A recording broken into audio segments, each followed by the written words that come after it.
I am really impressed with both of you, Aviva and Simon.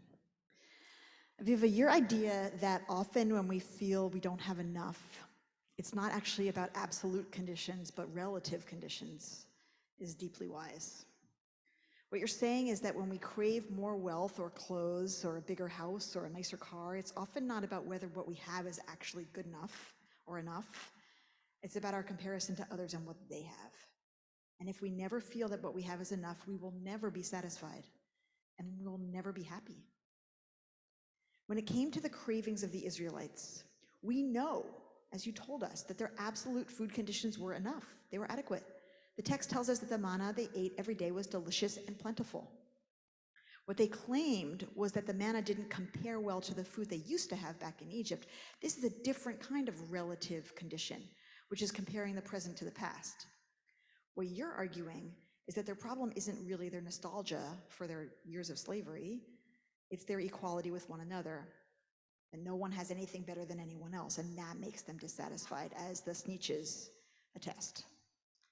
Now, Simon, your Devar Torah was also deeply thoughtful and wise.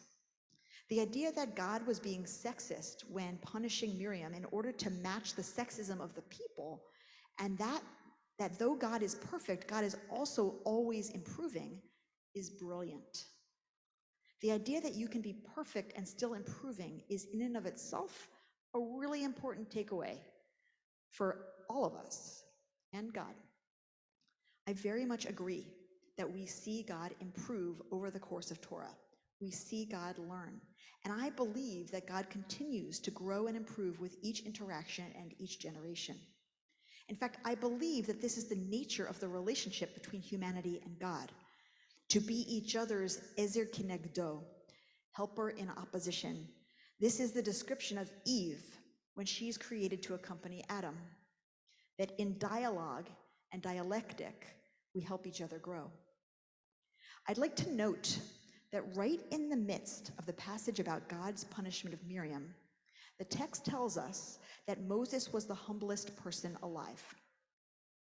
I think that Moses has a lot to teach us in this parasha. In particular, that there's an important relationship between humility and equality. Moses has no need for either of his siblings to be punished for confronting him. And he quickly acts to save Miriam's life and heal her, as you taught us. He is untroubled by their comparison to him as prophets, though God is aggrieved by it. He does not need to prove or assert his superiority to his sister and brother at all. What we know about sexism and all forms of discrimination and oppression is that they come out of an insecurity in the psychology of the oppressing group.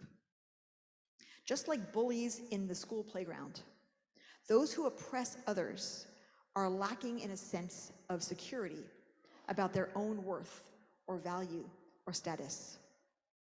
We often think of humility as a shrinking of the self or a lack of self-worth.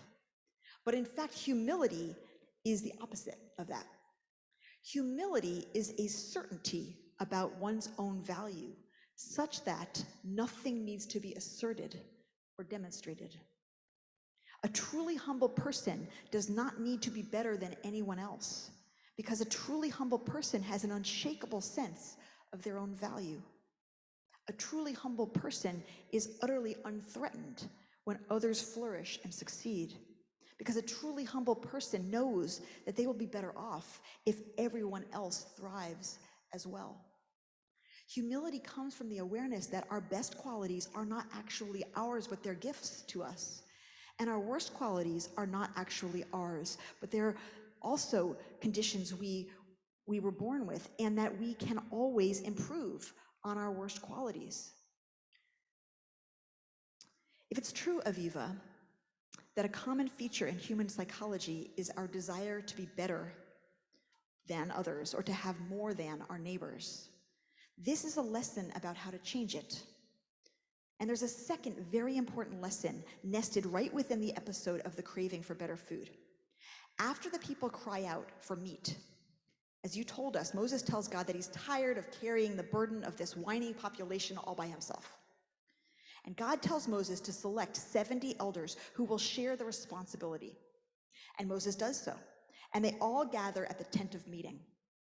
And it's interesting what happens next, because God could have just bestowed God's spirit, or ruach, directly upon the 70 other elders, but instead God takes some of the ruach, or spirit, that's on Moses and shares it with each of the 70 elders, and they all start breaking into prophecy.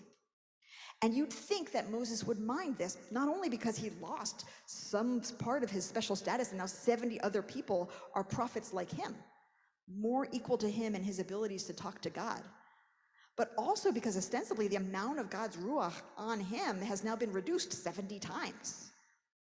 But Moses is not at all troubled. In fact, when two people beyond the 70, their names are Eldad and Medad, they start to prophesy in the camp and other people get upset about it, Moses' response is instructive. Are you wrought up on my account? He says. I wish that all of God's people were prophets. He has absolutely no inclination to protect his superiority. He has no need to limit who gets access to his powers. In fact, he wants everyone to share equally in his relationship with God and in the power that it brings. We don't often think about the relationship between humility and equality, or lack of humility and discrimination or oppression. But this parasha comes to show us that there's a link. When we think we're not good enough or don't have enough, we are tempted to puff ourselves up and put other people down. The practice of knowing that we're good enough, the practice of knowing that we have enough things, enough worth, is the same practice that leads us to celebrate when others thrive.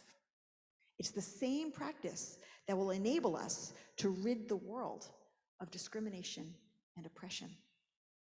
May we all practice being and having enough. See you at the thrift store. Shabbat shalom.